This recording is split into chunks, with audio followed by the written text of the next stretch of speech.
오늘 이 시간 또 말씀을 듣는 가운데 하나님과의 만남이 이루어지고 또 하나님의 임재 가운데 여러분 심령 가운데 하나님께서 주시는 놀라운 기쁨이 있기를 주님의 이름으로 축원을 드립니다. 여러분 인생은 그 속도가 아니라 방향이다 라는 말 들어봤지요. 그 괴테가 한 말인데요. 어느 그 책 제목에 보니까 이 인생은 속도가 아니라 방향이다. 그 미국의 하버드 박사 임마누엘 페스트라이시라는 분이 이런 책을 썼는데 여러분 이게 얼마나 우리에게 이 명언입니까? 인생은 속도가 아니라 방향이다. 그러니까 여러분 우리가 돈을 많이 벌어도 또 우리가 뭐 박사학위를 취득하고 석사학위를 취득해도 그 방향이 잘못되면 그게 아무 의미가 없는 거예요. 결혼을 빨리 하면 행복할 것 같지요. 이 속도가 중요한 게 아니라 방향이 중요한 것입니다. 여러분 인생에 예수 그리스도라는 하나님이라는 방향이 잘 잡혀지기를 주님의 이름으로 축원을 드립니다. 그 지난 주간에 인터넷 신문 기사를 보았는데 미국의 유명한 어느 공과 대학에서 주최한 디자인 컨퍼런스라는 것이 있었는데 그 컨퍼런스의 화두가 뭔가 하니까 기업의 성공은 고객 탐구에다가 건다, 이런 제목이 제 눈에 들어왔어요. 그 컨퍼런스 내용을 요약하자면 앞으로 이 제품 생산에 있어서 뭐가 중요하다는 거예요? 디자인이 중요하다는 거예요. 모델이 중요하다는 거예요.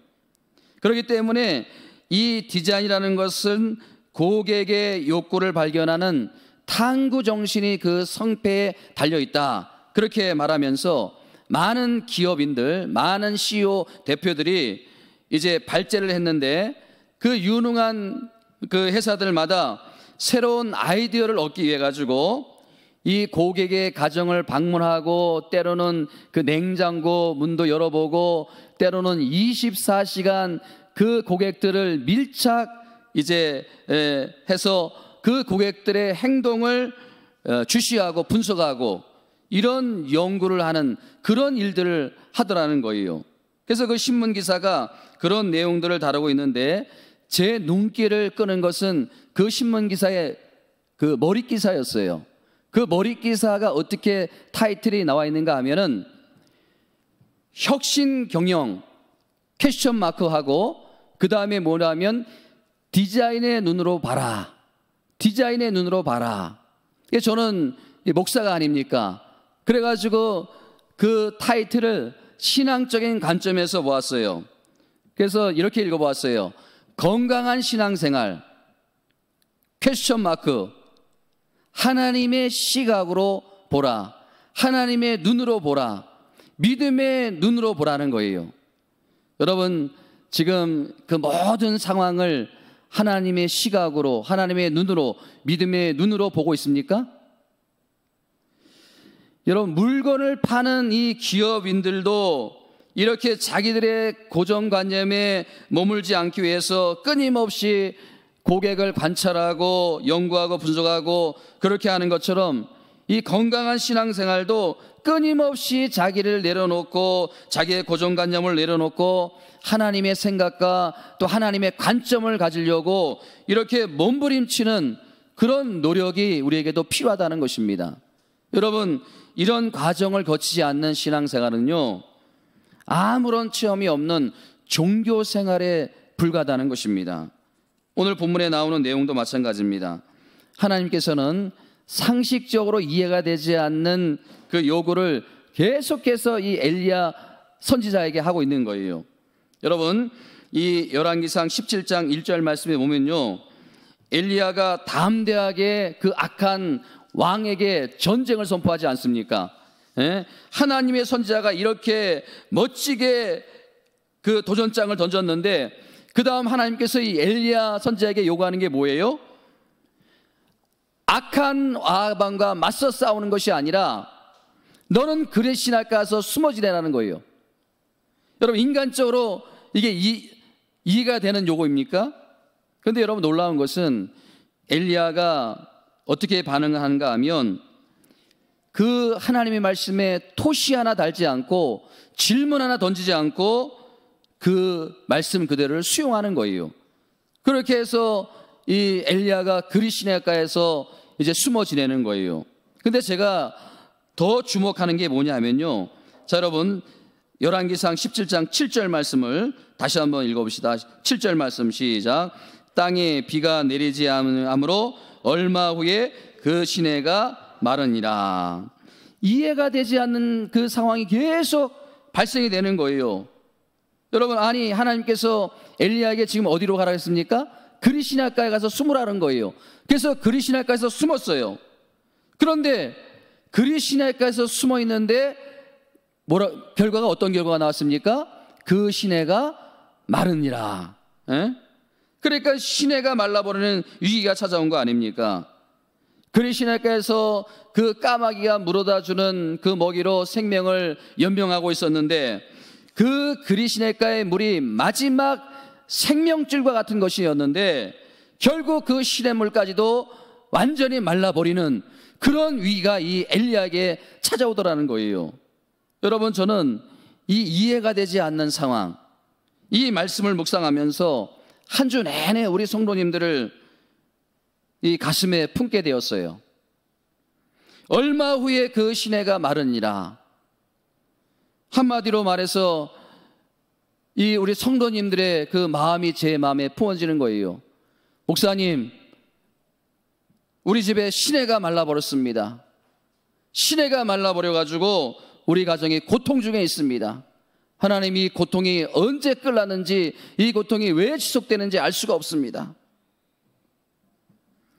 여러분, 이런 상황 속에서도 솔직하게 잘 이해가 되지 않는 부분이 또 있어요. 더 이해가 되지 않는 것은요, 이 위기를 만난 엘리야에게 하나님께서 또 다른 처방을 주시는데 이것은 정말 더 이해가 되지 않는 거예요. 자, 8절과 9절 말씀, 17장 8절과 9절 말씀 한번 읽어보도록 하겠습니다. 시작.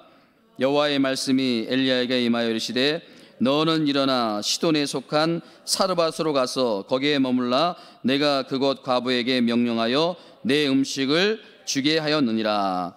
여러분, 지금 엘리야가 숨어서 그리 시냇가에서 있었는데 그 시냇물이 말라버렸습니다. 이제 죽게 되었습니다. 그런데 하나님께서 그 엘리야에게 어떤 대안을 주시는데, 어떤 대안을 주시는 거예요?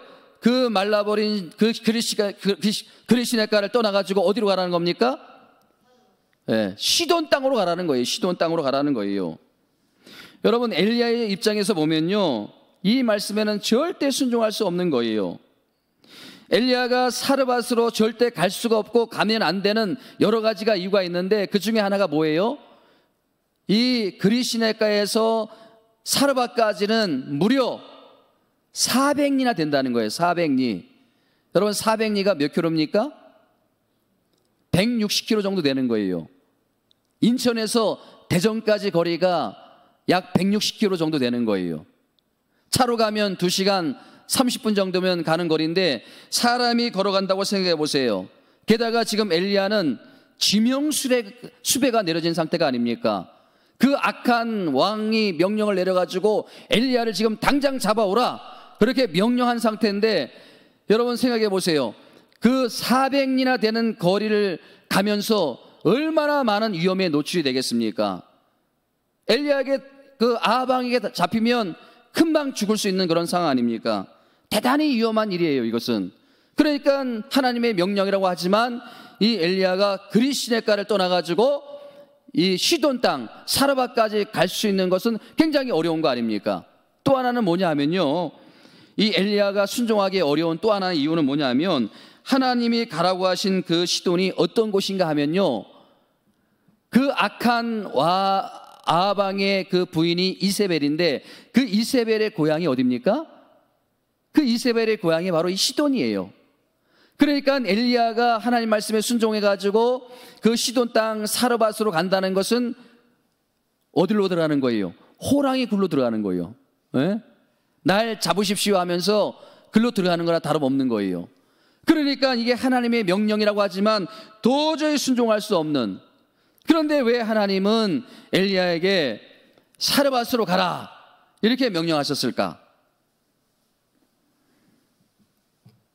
여러분, 저는 이 본문의 말씀을 놓고 정말 많은 생각을 했습니다.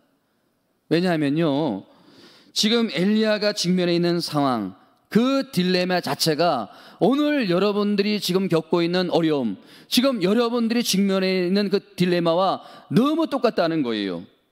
지금도 이 상황을 감당하기 어려운데 우리 하나님은 자꾸 우리에게 순종만 요구하시는 거예요. 자꾸 기도하라, 또 말씀 읽어라, 자꾸 우리에게 순종만 요구하시는 거예요. 예? 여러분, 이런 문제를 앞에 놓고 고민하고 씨름하는 여러분들에게 저는 그 신문 기사, 그 머릿 기사가 계속해서 이 맴도는 거예요. 예? 혁신 경영, 퀘스천 마크, 뭐라고요? 디자인의 눈으로 봐라. 누구의 눈으로 봐라? 우리는 하나님의 시각으로 봐라. 하나님의 눈으로 봐라. 예? 여러분, 이런 훈련이 오늘 우리에게 필요한 줄 믿습니다. 여러분, 모든 상황을요, 모든 어려움을요, 하나님의 시각으로 보고 하나님의 관점으로 보고 믿음의 눈으로 보이면 그게 보이는 거예요. 이런 훈련이 필요하다는 거예요. 사랑하는 성도 여러분, 우리는 성경을 하나님의 시각으로 봐야 될 줄 믿습니다. 하나님의 시각으로 지금 여러분들의 당면한 문제를 보아야 될 줄 믿습니다. 하나님의 시각으로 자주자주 우리는 질문을 던져야 됩니다. 하나님, 왜 그리시네가 물을 마르게 하셔서 순종으로 일관한 그 엘리야에게 하여금 더 난감한 상황으로 몰고 가십니까? 더 어려운 상황으로 몰고 가십니까? 더 힘든 상황으로 몰고 가십니까? 왜 하필이면 그 많은 이스라엘 땅에 많은 집들이 있는데 왜 하필이면 사르밧 과부의 집입니까? 예? 왜 하필이면 사르밧 과부의 집이에요? 이 질문을 가지고 하나님의 시각으로 말씀을 묵상하고 말씀을 살펴보니까 이 인간의 얕은 생각으로 보여지지 않는 그 하나님의 깊으신 뜻이 이 말씀 속에 담겨 있더라는 거예요. 오늘 예배 가운데 이 하나님의 깊으신 뜻을 발견하는 저와 여러분들이 되기를 주님의 이름으로 축원드립니다. 여러분, 왜 하나님이 엘리야에게 이런 무리한 요구를 하셨을까요? 저는 본문을 통해서 두 가지를 발견하게 되었습니다. 첫째, 한번 따라해 주시겠습니까? 엘리야 자신을 위한 반복 훈련이다. 에? 왜 하나님께서는 엘리야에게 사르밧 과부의 집으로 가라 했을까? 도저히 순종할 수 없는 그런 명령을 하셨을까? 첫 번째는 바로 엘리야 자신을 위한 반복 훈련이라는 거예요. 제가 본문을 읽고 묵상하다가 발견한 게 있는데요, 이 하나님께서 그리시네가로 명령하신 것과 또 하나님께서 그 사르밧 과부로 가라고 명령하신 것이 그 구조가 쌍둥이처럼 너무 똑같다는 거예요. 여러분, 17장 2절 말씀을 한번 보세요. 17장 2절 말씀 보시면요, 여호와의 말씀이 엘리야에게 임하여 이르시되, 그랬는데 그럼 8절 말씀을 보세요. 8절 말씀에 똑같은 말씀이 나오죠. 뭐라고 말씀이 나옵니까? 여호와의 말씀이 엘리야에게 임하여 이르시되. 그것뿐이 아니에요. 또 3절과 9절 말씀도 보세요. 그 구조가 쌍둥이같이 닮았어요. 3절에 보면 시작, 너는 여기서 떠나 동쪽으로 가서 요단 앞 그리시네가에 숨고. 또 9절 말씀 보세요. 너는 일어나 시돈에 속한 사르밧으로 가서 거기에 머물라. 지역만 다르지 내용은 똑같은 거예요. 또 4절과 9절 말씀에 보면요, 4절과 9절 말씀에 보면 마찬가지예요. 내가 까마귀들에게 명령하여 거기서 너희를 먹이게 하리라. 또 9절 하반절에 보니까 내가 그곳 과부에게 명령하여 내 음식을 주게 하였느니라. 지금 하나님께서 명령하시는 그 장소와 먹이는 방법이 다를 뿐이지 그 훈련 방법은 똑같더라는 거예요. 여러분, 우리가 여기서 무엇을 발견하는가요? 무엇을 발견하게 됩니까? 하나님은 지금 엘리야에게 반복 훈련을 지금 시키고 있더라는 것입니다. 여러분, 그 위대한 하나님의 사람 엘리야가 이렇게 반복 훈련을 받는다면 하물며 저와 여러분들은 어떻겠습니까? 반복 훈련이 필요한 거예요.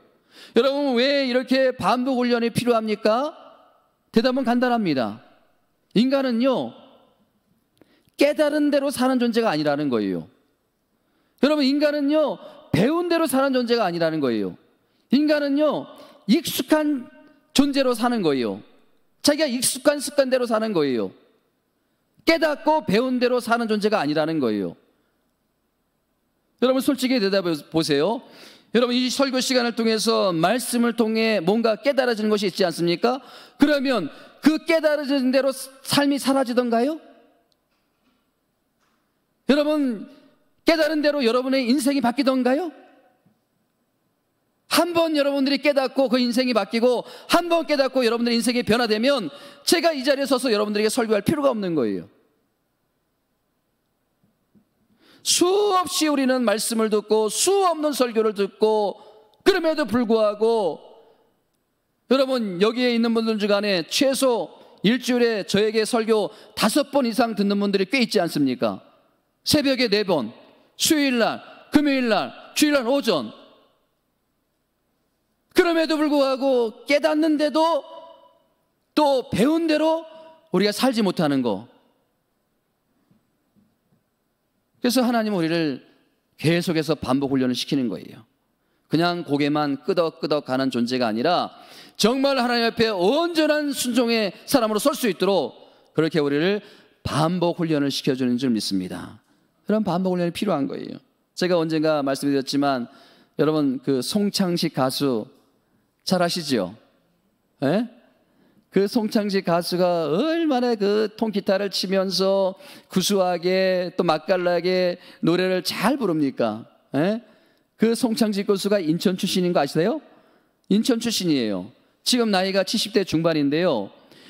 그 송창식 교수가 TV에 나와가지고 그 한번 자기에 대한 이야기를 하는데 제가 거기서 엄청난 도전을 받았어요.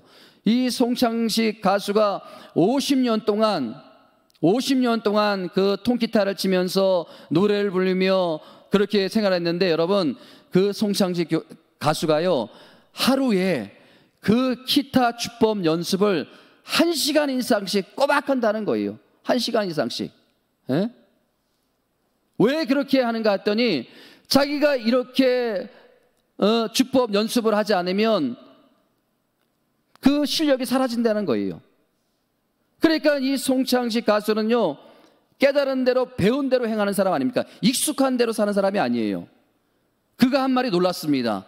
그가 무슨 말을 했는가 하면요 건강한 사람이 병원에서 한 달 동안 누워 있으면요 그 다음에는 걷지를 못한대요.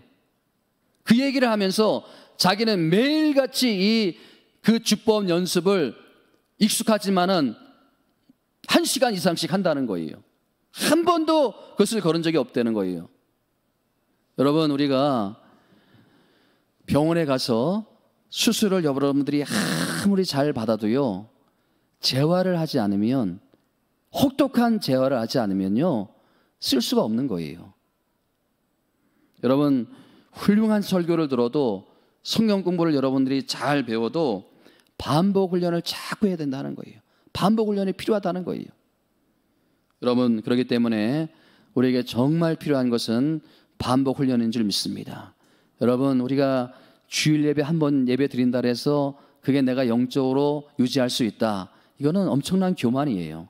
우리가 주일 예배도 드려야 되지만 때로는 새벽 예배도 필요하고 때로는 수요 예배도 필요하고 때로는 금요 기도회도 필요하고 그런 반복 훈련을 통해서 깨달아진 것이 또 배운 것이 실제로 옮겨질 수 있도록 그렇게 살아가야 된다는 거예요. 여러분 우리 하나님께서는 우리를 끝없는 연단의 길로 인도하십니다. 끝없는 연단의 길로 인도하십니다. 그래서 때로는 오늘 이 엘리야가 경험했던 그 시냇물을 마르게 하고 때로는 가정에 어려움을 주기도 하고 때로는 우리 건강에 문제도 일으키게 하고 그렇게 해서 어떻게 하는 거예요? 반복해서 우리를 다루시는 거예요. 반복해서 우리를 훈련시키시는 거예요. 여러분 열심히 신앙생활하도요 어려움이 온다 그러면 이렇게 생각하시면 맞아요. 하나님께서 나를 반복 훈련시키는구나. 하나님께서 나를 훈련시키는구나. 그렇게 겸손하게 수용하는 태도를 갖는 저와 여러분들이 되기를 주님의 이름으로 축원을 드립니다. 자, 두 번째, 하나님은 왜 엘리야에게 그 시냇가를 떠나가지고 사르밧 과부의 집으로 가라고 했을까? 따라봅시다. 사르밧 과부를 위한 하나님의 조치이다. 그러니까 어려움을 당한 이 사르밧 과부를 섬기기 위한 하나님의 조치라는 거예요. 여러분, 엘리야가 그 말씀에도 순종하여 사르밧 과부의 집으로 내려가지 않습니까? 내려갔더니 거기에 기가 막히는 여인이 한 명 기다리고 있는 거예요. 여러분 보세요. 12절 말씀 보세요. 자, 12절 말씀 함께 읽어봅니다. 시작. 그가 이르되 당신 하나님 여호와께서 살아계심을 맹세하노니 나는 떡이 없고 다만 통에 가루 한 움큼과 병에 기름 조금뿐이라. 내가 나뭇가지 둘을 주어다가 나와 내 아들을 위하여 음식을 만들어 먹고 그 후에 뭐라고요? 그 후에는 죽으리라. 여러분, 엘리야의 입장에서 보면 난감한 일이 아니에요. 아니, 하나님께서 이제 시냇물이 말라가지고 그 사르밧 과부의 집을 가가지고 네가 먹고 살 게 거기에 있다고 하는데 오히려 이 사르밧 과부가 내가 이것을 먹고 죽으리라. 아, 이런 난감한 상황이 어디 있습니까? 그래서 저는 이 본문을 묵상하면서 가만히 들으면서 굉장히 중요한 한 가지를 깨닫게 되었어요. 여러분, 엘리야가 그 시냇물이 말라버린 후에 이제 400리나 되는 그 먼 거리를 가면서 이 엘리야가 무슨 생각을 했을까요? 그 온 땅에 지금 가뭄이 들어가지고 백성들 걱정도 했겠지요. 나라 걱정도 했겠지요. 그러나 이 엘리야의 주류의 생각은 자기 자신이에요. 자기 자신이에요. 에? 내가 어떻게 앞으로 살 것이냐? 사르밧 과부 그 사르밧으로 가가지고 내가 어떻게 먹고 살 것이냐? 온통 자기 생각에 사로잡혀가지고 가고 있는 길이 그 길이 아닙니까? 그러면서도 기대감이 있는 거예요. 어떤 기대감? 하나님께서 사르밧 과부의 집으로 가라 했으니까 그 사르밧 과부의 집에 가면 먹을 것이 풍족할 거야. 마실 물도 있을 거야. 그런 기대감을 가지고 갔는데 사르밧 과부를 만났어요.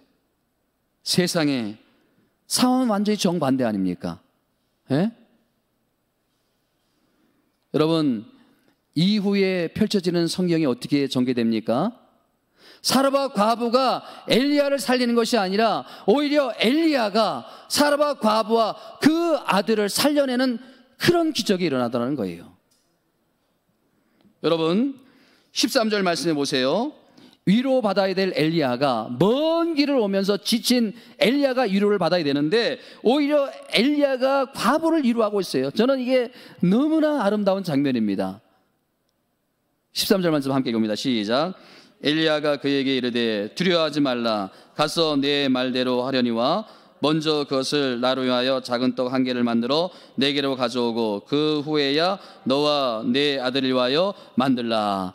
여러분, 지금 엘리야가 그 과부를 어떻게 위로하고 있습니까? 두려워하지 말라는 거예요. 너무 염려하지 말라는 거예요. 너무 걱정하지 말라는 거예요. 왜 엘리야가 이렇게 사르밧 과부를 위로할 수 있었습니까? 자기가 이미 다 경험해봐서 안다는 거예요.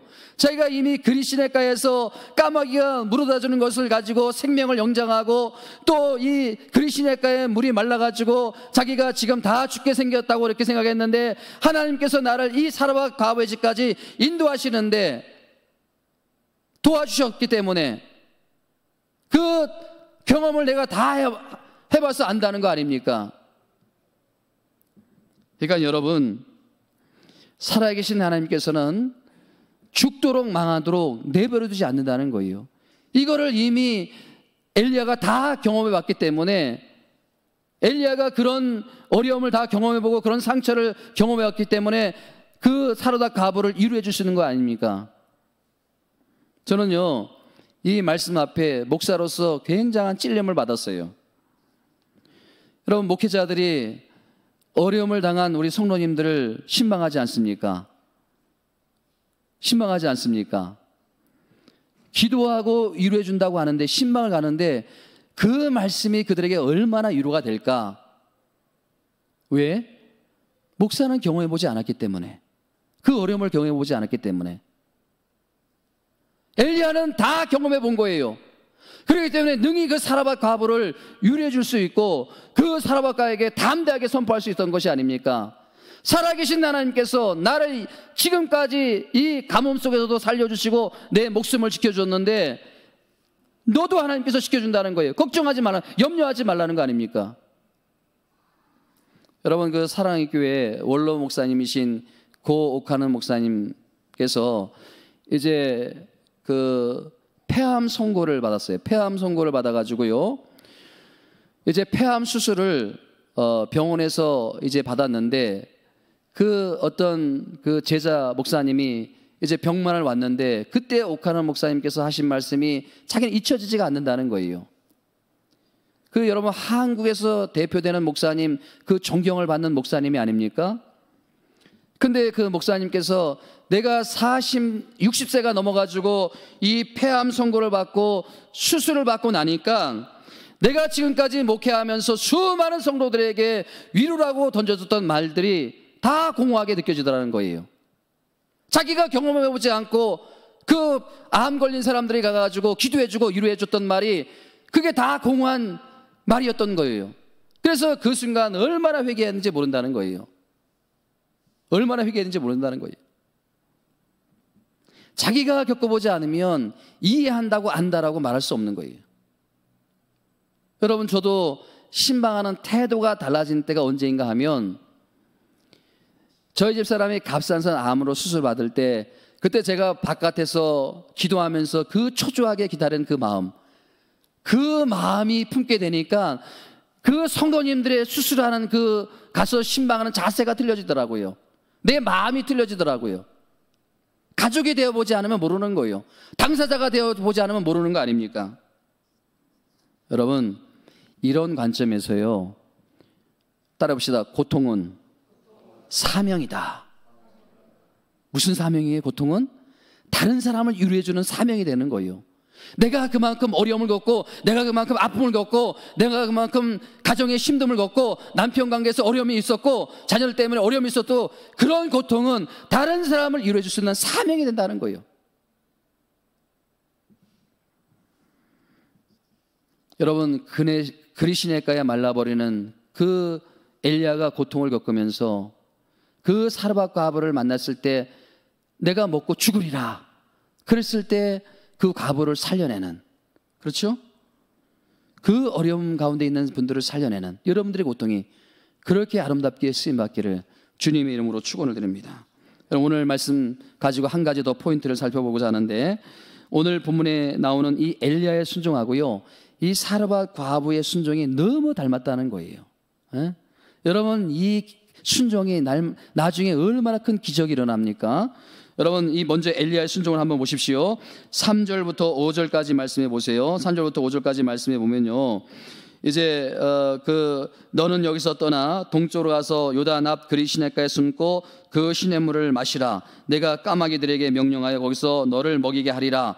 그랬더니 엘리야가 순종하지요. 자, 5절 말씀에 오면 어떻게 순종합니까? 그가 여호와의 말씀과 같이 하여 곧 가서 요단 앞 그리시네가에 머물매. 여러분, 이렇게 엘리야가 순종을 하고요. 자, 8절부터 10절까지 말씀해 보세요. 또 어떻게 순종합니까? 여호와의 말씀이 엘리야에게 임하여 이르시되 너는 일어나 시돈에 속한 사르밧으로 가서 거기에 머물라. 내가 그곳 과부에게 명령하여 내게 음식을 주게 하였느니라. 그랬더니 엘리야가 어떻게 순종합니까? 10절에 보면 그가 일어나 사르밧으로 가서. 자, 여러분 보세요.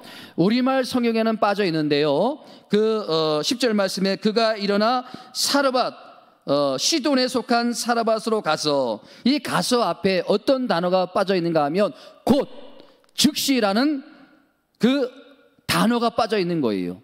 그러니까 언어 성경에 보면 너는 일어나 시돈에 속한 사르밧으로 즉시 가서, 그러니까 즉시 일어나라는 거예요. 즉시 떠나라는 거예요. 예? 그랬더니 이 엘리야가 즉시 일어나 떠나지 않습니까? 그런 순종의 모습을 보이지 않습니까? 그런데 이 순종의 모습이요, 사르밧 과부에게도 똑같이 나타난다는 거예요. 자, 13절과 14절 말씀 함께 읽어봅니다. 시작. 엘리야가 그에게 이르되 두려워하지 말고 가서 내 말대로 하려니와 먼저 그것으로 나를 위하여 작은 떡 한 개를 만들어 내게로 가져오고 그 후에 너와 내 아들을 위하여 만들라. 이스라엘 하나님 여호와의 말씀이 나 여호와가 비를 제면에 내릴 날까지 그의 통에 가루가 떨어지지 않느냐고 그의 병에 기름이 없어지지 아니하라 하였느니라. 자, 여러분 보세요. 이 믿을 수 없는 엘리야의 말에 과부가 15절에 어떤 반응을 보입니까? 시작. 그가 가서 엘리야의 말대로 하였더니. 그러니까 즉시 엘리야의 말대로 행했다는 거예요. 즉시. 여러분, 이 본문을 가지고 많은 목사님들은 이렇게 설교를 합니다. 어떻게 설교를 하냐 하면요, 봐라, 이 이방 사르밧 과부도 하나님에 대한 이런 순종과 믿음을 봐라, 얼마나 대단하다는 거예요. 저는 이 말씀에 100% 순종을 합니다. 그러나 여전히 제게는 한 가지 의문이 드는 게 뭐냐 하면요, 어떻게 듣지도 보지도 못한 이 엘리야의 말에 사르밧 과부가 순종할 수 있었던가? 이게 저는 계속 궁금증으로 남는 거예요. 사르밧 과부가 하나님의 말씀에 절대적으로 순종한 것은 100% 공감을 합니다. 이해합니다. 그러나 어떻게 듣지도 보지도 못한 이 외간 남자, 그 엘리야의 말에 사르밧 과부가 순종할 수 있었을까?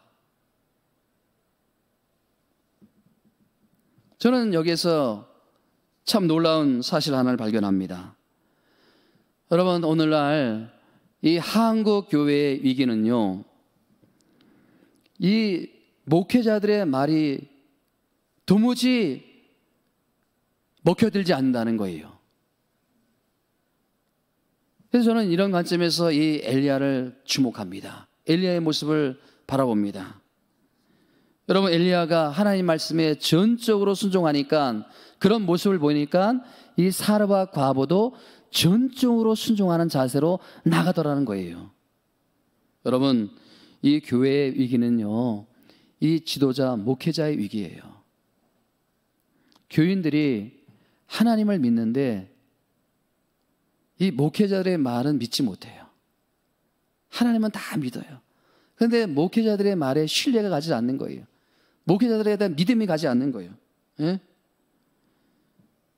그래서 저는 이 엘리야와 같은 하나님께 순종하지 않고 말만 떠들어대는 이 한국교회의 많은 지도자들, 이것이 한국교회의 위기를 자초했다고 저는 보는 거예요.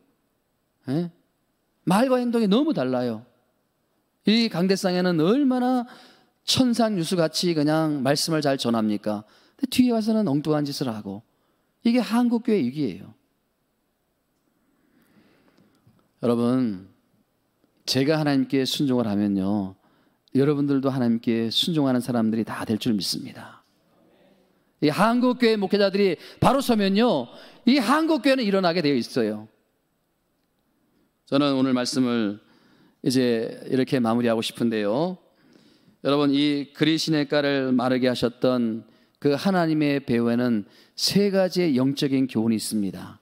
지금 여러분들이 당하고 있는 어려움에는 세 가지의 중요한 그 교훈이 있다는 거예요. 첫 번째는 뭐예요? 첫 번째는요, 반복 훈련입니다. 반복 훈련.